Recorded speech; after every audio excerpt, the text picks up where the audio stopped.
The Flash movie was surprisingly good. I have a real big hit or miss when it comes to these DC movies because I've been disappointed so many times, and I mean so many times, and actually being surprised with something that was really enjoyable, was entertaining, and made me happy. Even though Ezra Miller should definitely be recast, especially after everything they've done, this movie at its core was a Flash movie. So let's jump into my video for the Flash movie, where we break it down, review it, talk about some of those cool cameos and Easter eggs, as well as the post-credit scene. Welcome to NonStopAntonio, where I talk about everything nerdy. I love Marvel, DC, and anime, and if you do too, I hope you enjoy this video. One of the things I was really worried about this film was because it's pretty much a Flashpoint movie, and it's the first Flash movie. And that's such a big concept to do. There's so much stuff that happened in the Flashpoint comics that I felt like it was so much to fit into this one film. However, at its core, this was a Flash movie. They had characters from the Justice League, but they were really brief cameos, and I was happy with that. Because when we had Michael Keaton's Batman and Sasha Calle as Supergirl, it seemed like they were going to be in a lot of the movie, but mostly because they kept promoting the shit out of those characters. However, their role in the movie wasn't even that big in the end, because they were only in it for a short section. That alone is very interesting, but we'll get into that in a moment. However, Ezra Miller really did play Barry Allen amazingly. And even with the other Justice League characters in this movie, I don't know what it was, but it felt so much better than the Justice League. Like, so much better. Ben Affleck was awesome as Batman, and it really showed the potential he had to be a good Batman. But I felt with the Snyderverse, it wasn't working. They didn't really portray his character that well. And now that I've seen what it could be, I'm kind of disappointed that we're not going to get more of it. We got Gal Gadot as Wonder Woman again, and it's just kind of fun to see her show up again. We saw her in Shazam! Fury of the Gods, and now we have her in this. However, the whole beginning scene with Alfred, Batman, and Barry just saving Gotham was a lot of fun. Showing how he uses his speed with the slow motion, having him have to eat calories to go faster, which makes sense because the Flash burns a bunch of calories, and I like how they implemented that into the movie. And I love how we had Batman chasing Falcone's men through the city. And this part, again, this is what made me want Ben Affleck as Batman a little bit more, because I want to see that more action. He has so much potential now that this cool scene was done properly, and it felt like Batman. And then when Wonder Woman showed up, it was just such a funny scene, because she saves Batman and one of the criminals with the lasso. The one thing that was kind of disappointing from this whole section too is because they reference Superman, like, oh, why isn't he coming to help? And they show him off in, like, I think it was Guatemala. It's Henry Cavill's Superman suit, like, that is Superman. But unfortunately, they didn't use Henry Cavill. Except for when Barry's traveling through time, where we do see the Justice League fighting in the Justice League movie. We see when Superman wakes back up, he's shirtless, and it shows that moment. A little shitty CGI moment, but hey, we did get reference to the Justice League. We see a cool little flashback. Even though I'm not a huge fan of that movie, it is cool to see the reference. The humor was also done really well in this movie. I think that younger Barry was playing off the older version of Barry really well, because the older version of Barry was someone who's gone through all this trauma. He's out of this life experience. But the younger Barry grew up with his mother. He didn't have that trauma. So he's kind of a little shit, but he's living life. He's enjoying it. So you get to kind of see the two differences, where one had to mature, learn responsibility a lot sooner because he lost his mom and dad. However, the younger one kept both his parents. He had a good life, and he wasn't responsible. However, I love how that ties into, like, the later part of the movie, where you see when they start losing people, Batman and Supergirl, younger Barry starts to snap because he knows he can go back in time to fix it, so he keeps trying and trying and trying. And it shows how his psyche is slowly breaking because he can't fix it, but he's never had that trauma to deal with before, so it's all happening to him all at once, and it's a lot. Sasha Calle and Michael Keaton were awesome. It was great to see Michael Keaton as Batman again, and I feel like they played a lot off nostalgia, but a lot of his moments were a lot of fun, like him saying, "Let's get nuts," and even him being like this kind of down and retired Batman who's just a bum at home because Gotham is now safe. And there's even a line with Batman too that I think was really, really cool during this, where Batman's dying and the Flash had previously tried to stop that from happening, and he turns around and he's like, "I can't bring you back, can I?" Batman turning around and being like, "You already did."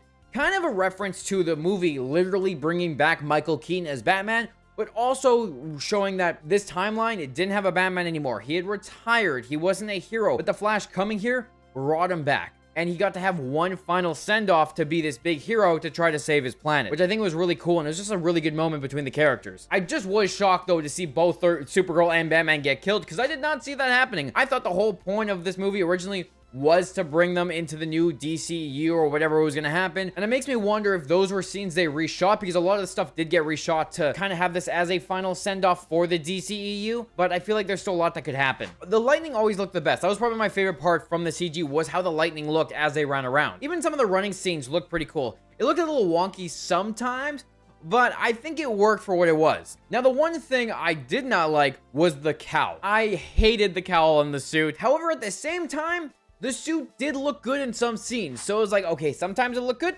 sometimes it looked bad. But it did have some pretty cool moments, and I am looking forward to seeing what they do now after this whole kind of timeline reset. So let's jump into the breakdown where we're going to be talking about characters, the plot of the movie, and a little bit more detail and some comic book references, and then we'll get into the cameos, the end credit scene, of course, and then what is left for the DCU. So first of all, let's talk about Barry's work friends. We had Patty Spivot, who in the comics is a blood expert that works for CCPD, and if you've seen the Flash TV show, you would know that she's also from that. She was one of my favorite characters for a little while on that TV show, and it sucks that she never came back after season 2. Then we got Albert Desmond, aka Dr. Alchemy from the comics, and he's also a CCPD forensic scientist. There was also a version of him played by Tom Felton in the Flash TV show where he did play Alchemy. While Barry's traveling through time, we see the proto suits, which is pretty cool, and we even learn later that he was in Metropolis when Zod attacked, trying to save people, and in the end he was only able to save one kid, and he watched the kid's father die.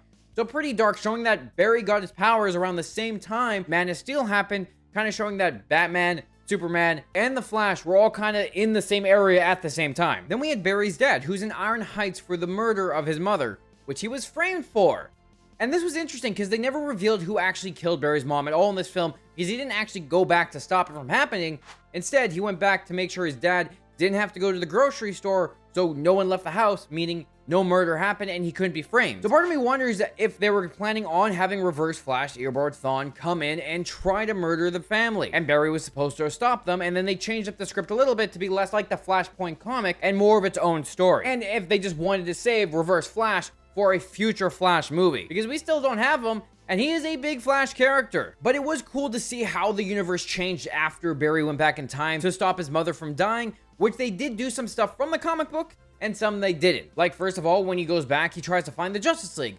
Victor Stone was never turned into Cyborg, Wonder Woman isn't around, Aquaman wasn't even born, and we got a cool cameo here. Tom Curry comes back, but he never had a son with an Atlantean queen. Instead, he just had a dog and named it Arthur. There's no Superman, and then when they go to find Batman, it's just this run-down Batman who doesn't look like the same Bruce Wayne from Barry's timeline. Instead, it's Michael Keaton. They even showed us Barry's origin for getting powers, but with a twist. He tries to recreate it with his younger self, but instead he ends up transferring his powers to the younger Barry and then losing them, which is kind of a reference to the Flashpoint comics as well, because after Barry goes back in time to save his mom in the comics, he doesn't have his speed anymore because he never became the Flash. But with this storyline, he kind of entered an alternate timeline because the Dark Flash pushed him into it. And also the Dark Flash did not look as bad as I thought he was going to look in this movie. The Dark Flash seemed to be based off the Reverse Flash Daniel West from the New 52, a more monstrous look with all the spikes sticking out of him. But back to the origin of getting his powers, they even do the Flashpoint version of Barry getting his powers, where he's with Batman and he's strapped to the chair with all the chemicals. But however, instead of Batman getting pushed off the balcony at Wayne Manor and falling to his death, and Barry saving him, Barry almost dies himself, and then Supergirl brings him into the sky to get him struck by lightning to get his powers back. So they changed it slightly, but they did take references from the Flashpoint comics, which I think is really cool. Another thing ripped from the comics is the Kryptonian being locked away by some government organization. However, in the comics, it was Superman, because he never landed in Kansas, and he got taken by the government and locked in a cell. Supergirl was actually found by the Russians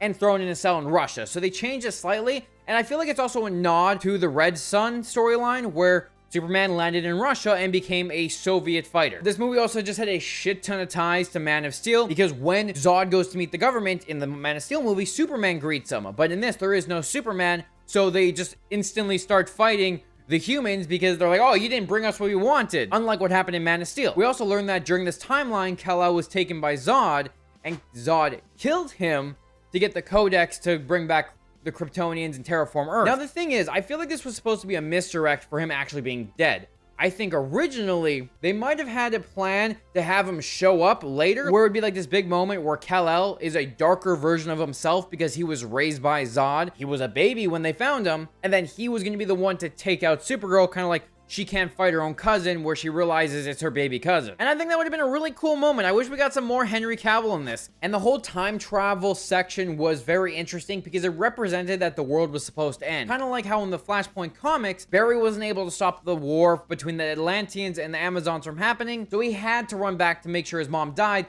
so that the universe would reset. And I like how they played that, because in this, they weren't able to save Supergirl or Batman, and the world was getting destroyed by Zod. So it's kind of like similar events where Barry still had to run back in time to try to fix everything. He resets time by going back to remove the can of tomatoes from the basket that he put in. We get to see that Barry put the can there, and then Barry go back and take it out. But he has a really nice touching moment with his mom, which I thought was really nice. And then he fixes the aisle so that his dad looks up at the camera so he has an alibi. Changes time, but only slightly, where when he left, where when he comes back is where the hearing's happening. So he didn't change his past, but he did technically change his future by a little bit. But in the end, Bruce Wayne is no longer Ben Affleck's Batman, and it's George Clooney's Batman from Batman and Robin, which I thought was a really cool cameo, and I did not expect it at all. I don't think he's going to be the main Batman going forward, and I think this is definitely an alternate timeline that we probably won't see anymore. But we've talked about some of these cameos throughout it, but let's list off the ones that we know are in the movie. We have Ben Affleck's Batman, we have Gal Gadot, Wonder Woman, Superman in his suit, but we don't actually see Henry Cavill's face.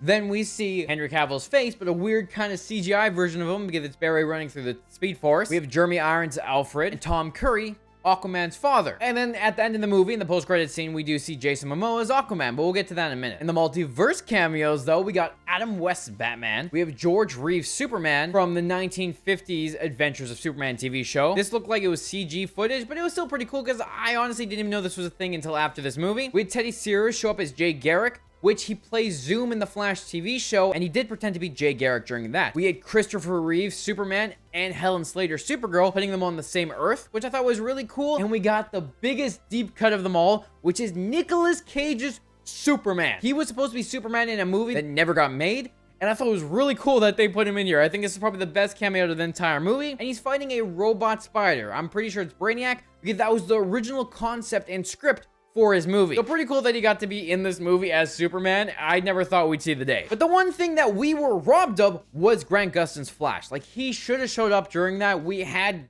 Ezra Miller meet Grant Gustin's Flash during Crisis on Infinite Earth. It didn't make any sense that Grant Gustin did not appear in this. They could have used archive footage. They could have used a clip from the Flash TV show. Titans did it. Why couldn't the movie do it? Super disappointing. That's like the one cameo I wanted in this. It would have been awesome to see something like the Crisis on Infinite Earth's interaction. Just saying. Now let's talk about some Easter eggs, because there are some cool ones, like Emperor Palpatine being mentioned for Sith Lightning. We have Michael Keaton's Batman theme playing during the movie, and when they're in Bruce Wayne's mansion, the area with like the suits of armor, that's from Batman 1989. Young Barry asks if the Batplane goes underwater, kind of a reference to the Batboat from George Clooney's Batman and Robin. A lot of cool references to the earlier Batman movies. We also got a reference from the Arrowverse, where when young Barry speed moves Barry, he vomits everywhere, kind of like how Diggle does in Flash and Arrow. Now let's go into the post-credit scene, because that was interesting enough, like nothing super special. It's just Barry getting drinks with Aquaman, who gets absolutely plastered. Barry just keeps trying to tell him about the different Bruce Waynes and all the timeline stuff he did, where it makes me wonder if this was supposed to be like a setup for Aquaman, where we're gonna be picking up with Aquaman and he might reference Barry and what happened with him, or if this is just to show this Aquaman being similar to the Aquaman we knew in the DCEU. When we get to Aquaman 2, it's not the same one. Honestly, that part's gonna get super confusing for most people, but I think it was cool just to see these two characters hang out and have fun. I think the biggest question is, what does this movie mean for the DCU going forward? And I don't think it means a lot, because I think that Ezra Miller is now in a alternate timeline. This way they can recast them if they want to. That universe with George Clooney now might be pretty similar to what the DCEU was before. However, when we go into the new DCU, some of these actors might be the same, some of them might be different, and stuff is gonna change. Now, like I said, for the post-credit scene, I think we're gonna learn more about this when we get to Aquaman 2, specifically because Blue Beetle is kind of its own thing, and it could easily be set in the DCU. What did you think of Ezra Miller's portrayal as Barry Allen? And what were your favorite Easter eggs or references you noticed during it, and which cameos did you like? Also, let me know if there's any Easter eggs I missed. I'm sure I did. And if you like this video, hit the like button, hit the subscribe button. It helps out the channel a lot. And I'm gonna continue to cover DC and Marvel movies and shows. I hope you enjoyed this video. Thanks for watching, and I'll talk to you later.